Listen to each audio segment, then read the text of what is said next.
Hello, social media followers, LinkedIn, Facebook, and everyone tuning into our show. Welcome to Beyond the Offer podcast. I'm your host, Rosanna Snediker, joined by my co-host and friend, Bill Gates. Thank you for tuning in as we tackle the latest trends and challenges in talent acquisition and human resources. This is a very special episode for me as we're joined by my personal and close friend, Sonya Heer. Sonya is currently the manager of talent acquisition operations at Delta Dental. She's been in the recruiting space for over 16 years, working at companies like Delta Dental, ADP, and Northwestern Mutual. Sonya is a successful TA leader and someone I've been lucky enough to call a friend for 20 plus years. We are thrilled to have you join us today on the podcast, Sonya. Welcome to Beyond the Offer. Thank you so much for having me. This is pretty fun. I'm having a reflection back to college and graduating and you getting your first recruiting job. And here we are so many years later talking about this market. Right? And it does not feel like it's been that long. I also feel like you probably met Bill fairly quickly too, because I met him in 2010 and you met him through personal connections. So we're all connected for some time now. Absolutely. We're in the recruiting cocoon, I suppose, here. But the good and the bad. But thanks for joining us, Sonya. Yeah, we're excited to talk with you. So I'll kick it off. We ask our guests this question so everyone can kind of just get to know you. Tell us about your background and how you got into recruiting. Absolutely. So in college, got an internship. It was a sales internship with Northwestern Mutual. They had a top 10 internship and real life experience, got licensed, all of the things. And I remember going to the career fair at my university and saw the recruiter at the time. She had a booth. She was recruiting students and full-time people. And I remember stopping by and seeing some friends walk by and recruiting them over to have conversations about our program. And she's like, do you want to do some campus recruiting with me? And I'm like, okay, sure. So that's kind of how things started with recruitment. It was because of a sales internship that they just noticed my engagement with folks and bringing people over, like, let's do this. And it's pretty fun looking back at how that came to fruition, because shortly thereafter, I graduated, got offered a full-time position. And I'm sure you guys hear this a lot with recruiting. It kind of fell into it, right? Yep. Absolutely. Absolutely. Well, and you've spent, as Ro mentioned before, you spent some time leading recruiting in, three completely different industries: insurance, HR services with ADP, Northwestern Mutual, and financial services as well. Do the industries and how they approach HR, do they vary based on industry to industry and how they attract talent? So I want to say yes and no, right? Recruiting can really vary across industries due to the nature of the work, regulatory environment, right? So Delta Dental is a heavily regulated environment. The financial services also is. There might be specific talent requirements within each sector. Companies in general might be looking for different core competencies or, use different various tools. I think that the thing that remains constant, though, and you could probably align with this, is from a recruiting perspective, we're sourcing, we're attracting, we're interviewing, we're having standardized processes, we're connecting and working with leaders, hiring leaders. So yes, but then also there is a constant when it comes to recruiting. Interesting. Yeah, for sure. It's always interesting to see the industries and just how they vary from manufacturing to financial services and how they approach it in general, for sure. Yeah. Well, and for you, like you said, you were doing right out of college, people at first with campus stuff versus a more professional services type of role. Then you go into more of a corporate role where you're recruiting higher level senior people, but the message and, like you said, the process is pretty consistent. So I think a little over 4 years ago, is that when you moved into more of the TA operations type of role? Okay. Yep, So you've been on there right when COVID hit, which was kind of interesting timing. Yep. Right. Perfect time to make a career change. So you moved into more of the operations side. Tell us just about that transition, what you've learned, and especially having experience on both sides, the hands-on recruiting, the TA operations, how it differs, and just kind of how now you use that background to be successful in your role. Absolutely. I think it was not everyone that goes into TA operations maybe necessarily has a recruiting background, but you also see a lot of people that do. And I think it's helpful having that firsthand experience in recruiting, because you can kind of understand the daily challenges that recruiters face, whether it's managing high volume, navigating complex systems, maybe keeping up with shifting priorities. And the goal in TA operations is to streamline processes, provide the right tools, make it easier for recruiters to do what they do best. And I talk to my team all the time about this. We're removing the roadblocks so that recruiters can go and connect with top talent. So it's really surreal to be in a position to help design systems and resources that reduce kind of the friction that help recruiters stay focused on building relationships and delivering quality hires. So it's been a pretty exciting shift. I really love the operational side and just the impact that our team can have on this function.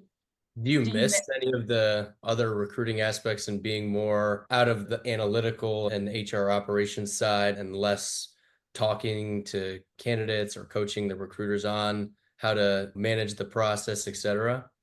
I love that you asked that. So I am an extrovert by nature. And so, you think about in the recruiting space, you're on the phone, you're talking, you're engaging, and there's a big impact, right, in recruiting where you're creating this new career progression or direction for someone and landing them their dream job and just the impact within the organization. So there's definitely that win and that, how you've helped somebody in recruiting.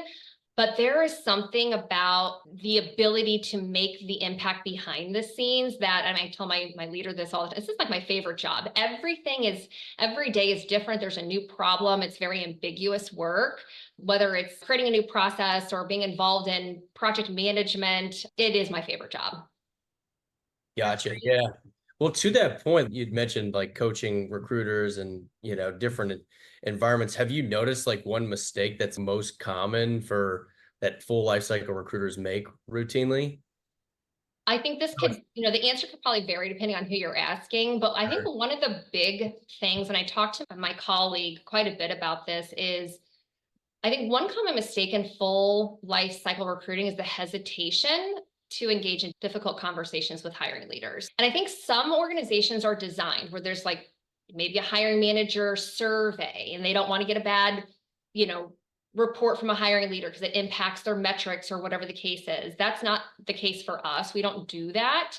We certainly measure the quality of hire and are tracking the talent that's coming in. And we want to hear feedback, but this is a level playing field, right? Talent acquisition partners, we are an extension of the business. We're an extension of the leadership group, right? So when we think about our role as advisors, we should be talking about supply and demand and what's going on the market. And is there something that's happening from a profile? Is it I think we talk about purple squirrels, like, does this exist in the marketplace? Let's have a real conversation because there's an impact to the business when someone's not driving that role, right? It's not about time to fill because that looks good. It's about your business and the impact of having that vacancy.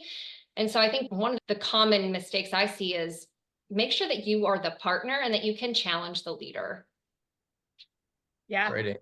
And yeah. I feel like we see that being on the agency All the side time. too, like that is our job, is to advise them and help the process. So back to kind of some TA operations best practices that you have helped put in place. What are some of those that have helped the recruiting process just run smoother? And I guess how closely is your operations team working with the day-to-day recruiters on a regular basis? I guess when a search kicks off, or I guess what does that involvement look like?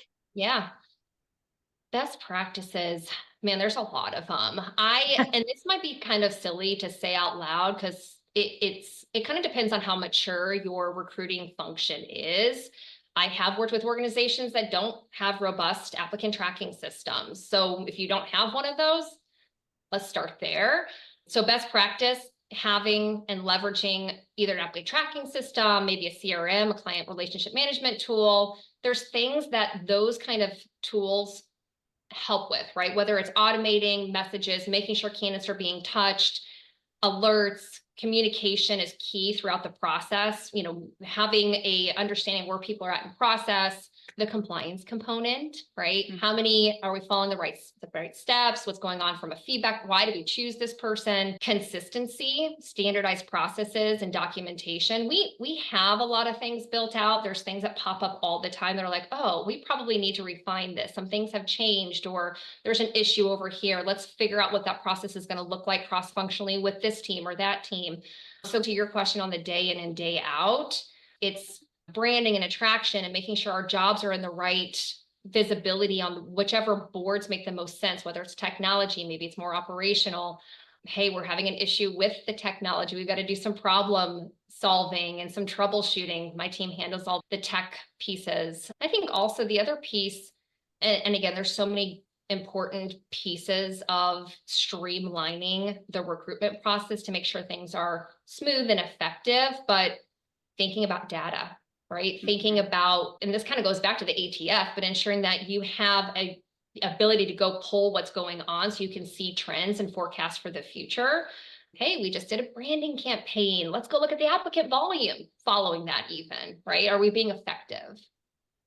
So that's just probably just a little bit of a touch, but there's quite a bit that goes into recruiting, as you guys know. Have you seen data is obviously what everyone talks about these days, but utilizing the data and the employment branding piece obviously continues to feed that funnel of candidates depending on what you're focusing in on as well. But have you seen that evolve and change through technology or AI and things like that that have surfaced that have made it a lot easier for recruiters to operate? Absolutely. And I recognize not all organizations have the infrastructure to invest in tools that might be able to capture things that maybe you're looking at the time to fill. Maybe you're looking at the application volume per roles. Maybe you're looking at, hey, one of the big things in recruiting is candidate experience.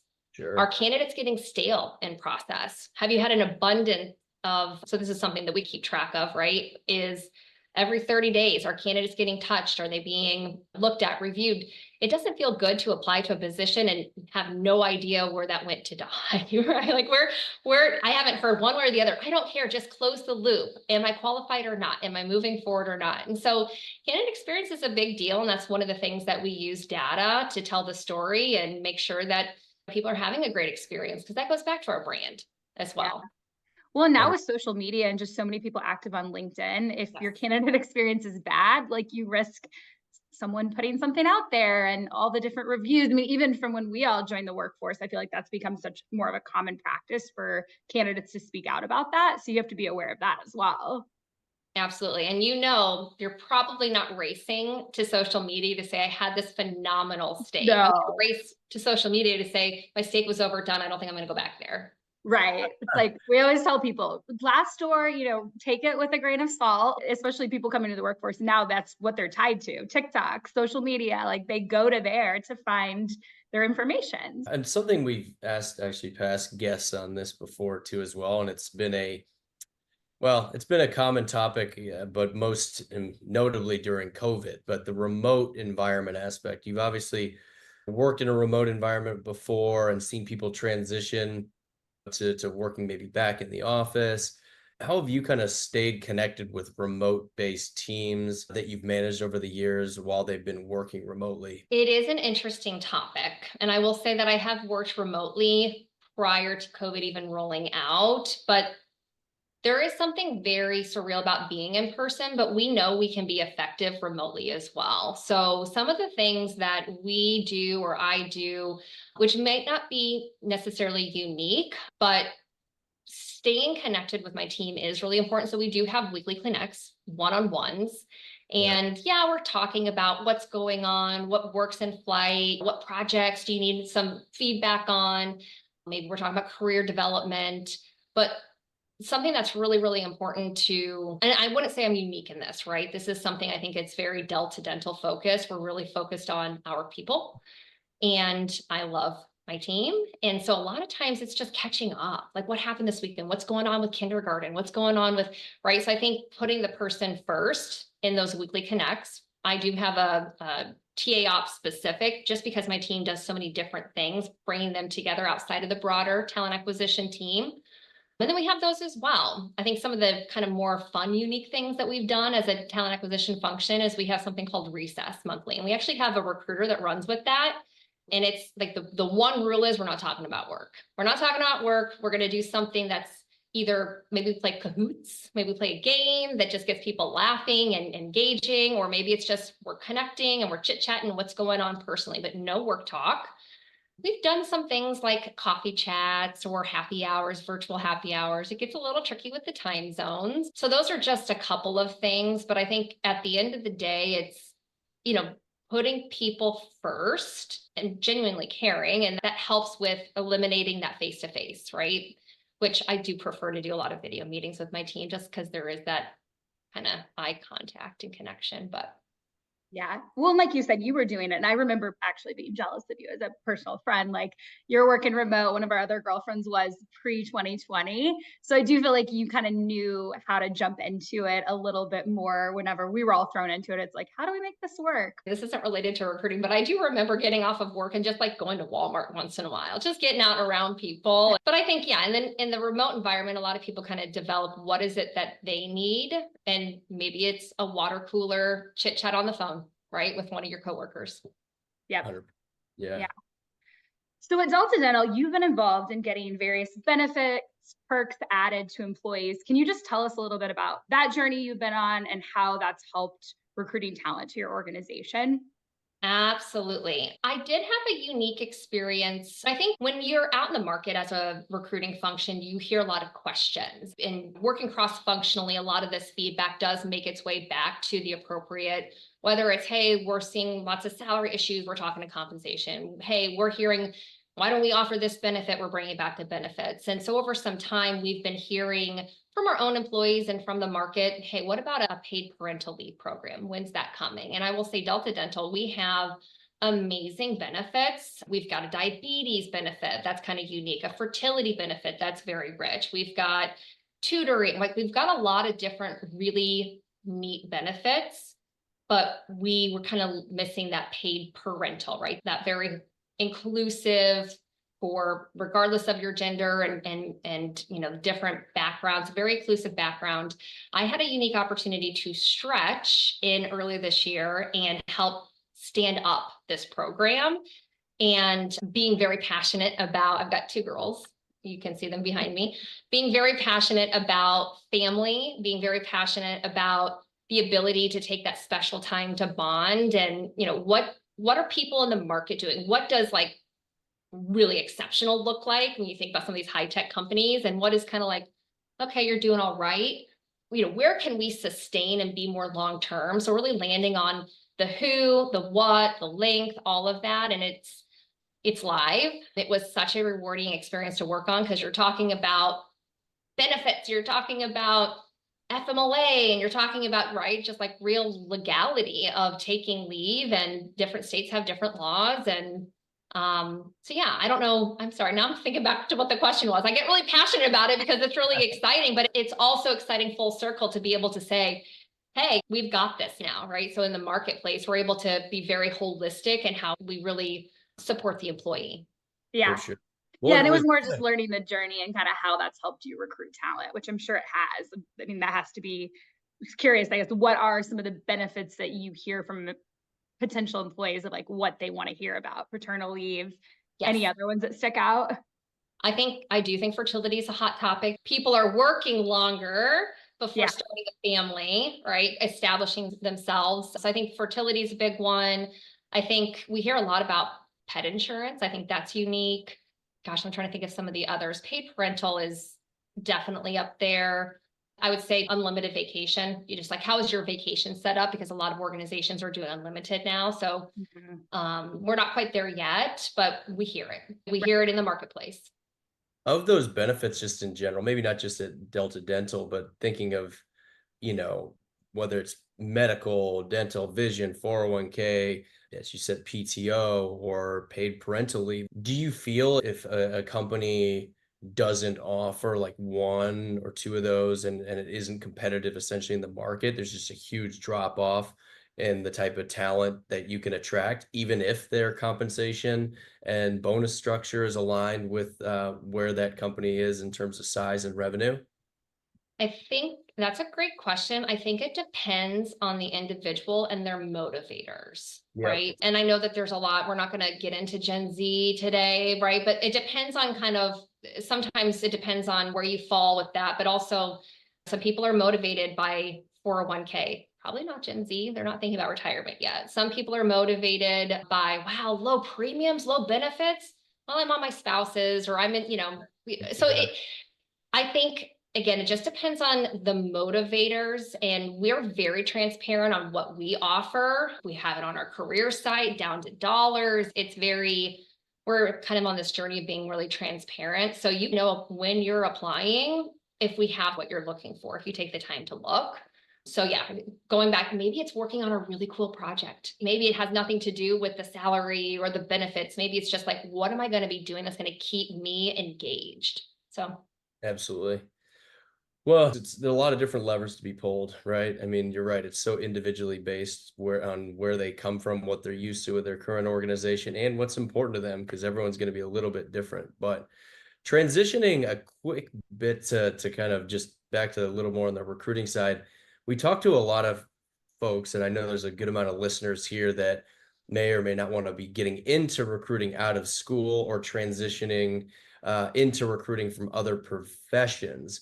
What advice would you give somebody looking to get into recruiting or into a recruiting role, and how to be successful in handling the highs and lows of the profession? The advice I'd give them is do it. Recruiting is so fun. I mean, jokes aside, it is an awesome profession to go into. And I don't know how many people know about it, right? And you kind of hear all these stories, but like, oh, something found me. Maybe I was in sales before, or maybe I was doing something else and somebody approached me, or coming out of school. I think that was kind of the original, maybe coming out of school or transitioning. But you're right. I mean, recruiting has its ups and its downs. I would say there's definitely that win, that success when you find the perfect candidate. And there's the disappointments when someone declines your offer or drops out unexpectedly. But adaptability, resilience, and being okay with rejection, that just comes with the territory. But knowing that the role that you play, talent is one of the top. I mean, everything's important in a business. Everything's important, but you got to have the talent, right? So it is a very instrumental position to play within an organization. I feel like I always tell people when we're interviewing, like the highs are high, the lows are low, but you kind of have to stay in the middle. Because if you take the highs too high and the lows too low, this job can just be very difficult on an hourly, daily, weekly basis. So kind of to wrap up here, you're a working mom of two adorable girls, as we saw in the back. So would love just to hear your perspective on kind of how you're able to manage. You've been working in very demanding jobs over the past years, but also raising two young girls. How do you manage that? Busy schedules at home, demanding commitments at work. Would love to just hear your advice there, because I've always looked up to you and thought you were someone who's done it very well. So, well, thank you. I appreciate that. What's interesting is at the end of the day, it comes down to you, yourself, and your prioritization. And I am fortunate that our senior leaders within our organization, my direct leader, right, they put a priority on the individual, the person. And they've given the permission, right? You get your work done, but we want to have this flexible environment. And I know that it seems like, hey, to get everything done, we've got to work at night and early in the morning and past 5 and all of these things. I have a strict, it's 5 o'clock, we're off to ninjas. It's 5 o'clock, we're off to soccer, right? And if there's something I need to catch up on later, I can do that when I get the kids to bed. We also rolled out something called No Meeting Wednesdays. So we know, especially going into 2020 with all of the virtual meetings, it's meeting after meeting after meeting. Something that could have been just walk down the hall, have a 2-second conversation is now a meeting. So there is this meeting fatigue, and you guys have probably felt it or heard about it. So we rolled out this No Meeting Wednesday. Is it perfect? Does it always happen? No, but the permission is there. That's your time to get work done. So you don't have to do it at night and on the weekends or whatever the case is. But I think a lot of it comes back to you as the individual, giving yourself permission to stop what you're doing and come back later. Absolutely. Yeah. And just prioritizing, like you said. I love the No Meeting Wednesday. I've heard of people doing it on Fridays, but kind of midweek's also a good reset if you can. Yeah. Depends on your industry and kind of what you're in. So. Absolutely. That's a good point. So we like to wrap the podcast with our unfiltered HR question segment. So it's basically just a question where we ask our guests a little less formal of a question, a little bit more uncomfortable of a question. So being in the recruiting space for 16 plus years, what do you think the biggest misconception is about recruiting? That's a good question. Honestly, I think people think recruiting is easy. It's just about finding people. In reality, recruiting involves, there's the actual work itself, right? More than just sourcing candidates. It's strategic thinking, it's relationship building, negotiations, understanding market trends. There's a lot of moving pieces that you're constantly keeping moving forward, whether it's, again, sourcing, interviewing, scheduling, meeting with a hiring leader, pulling market data, looking at, where people are at in process, making sure things are moving forward and then some. That's the actual work itself. But then we kind of talked about this earlier. There's also the emotional perseverance. I'm super excited. I just met Bill. He's going to be awesome. My hiring leader is going to love him. We've gotten him the offer and he didn't accept it for whatever reason, maybe a counter offer from where they work today. That's the hardest one, I think, right? Like, you found a good one whenever the existing employer's like, nope, we're going to keep you. We're going to keep you. We're going to give you some more. Please stay here. So just being able to navigate the roller coaster that is recruiting is the mental component of it, I guess, if you will. Yeah, 100%. Sure. There's always a lot of those, difficult hiring managers that do think recruiting is just easy in general, right? And it's just a matter of talking to them and sending their resume over and everything just works out, right? I like that you said that because it makes me think about, too, how recruiting can be very, what did you do for me today? Right. And if you haven't talked to them in a minute, you're not doing anything. So keeping that communication with the leaders, even if there's not a true update, because you're in the process of screening 20 candidates, like, this is what's happening. That's why it hasn't hit you yet, right? That's why we don't have someone scheduled.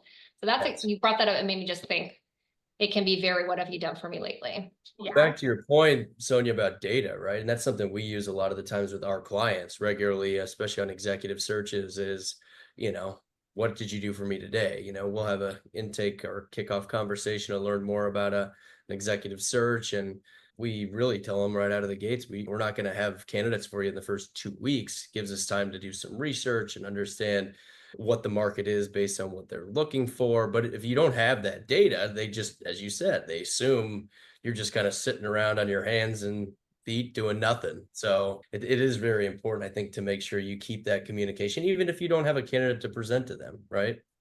Right. I love what you said too about setting expectations. Sorry, Rosanna, go ahead. Oh, no, I was just going to say, like, showing them the data of, like, here's who we've reached out to, here's who's declined, here's who isn't a fit. Because I think they think applicant, conversation, and there's all these steps in between. Yes, absolutely. There's two sides of it. Once you've developed a relationship with the hiring manager, you've built that trust with, they know what they're looking for. You may not necessarily need to show the data anymore, but there's the ones on the other side where you haven't worked before, maybe a new hiring manager, maybe a new client that you're working with to find something. And it takes a lot of time to build the trust to really make sure that you are listening to what they're saying and producing what they are looking for, even though sometimes it might be unrealistic. Right? Purple squirrel. Yes. Purple squirrel. And people are very unpredictable. So like you said, you got the perfect person and then it's not a product. We're not selling a software or service, we're selling a person. So yeah. And that kind of makes me think about, there's so much out there to help automate and streamline and make things easier, but we can't forget the human element, right? The touch, because people, even after offer, are still having conversations with another company. 100%. Well said. Well, that's all the time we have for today. Thank you for tuning in to this week's episode of Beyond the Offer. Today, we met with Sonya Heer and discussed her career, the switch from recruiting to talent acquisition operations, how to balance a family with work. We will be back again next month with a new special guest. Quick reminder again on how you can support Beyond the Offer podcast. You can find all of our content on our HireWell social media platform, which you can find through hirewell.com. Take care, everyone, and thanks for tuning in.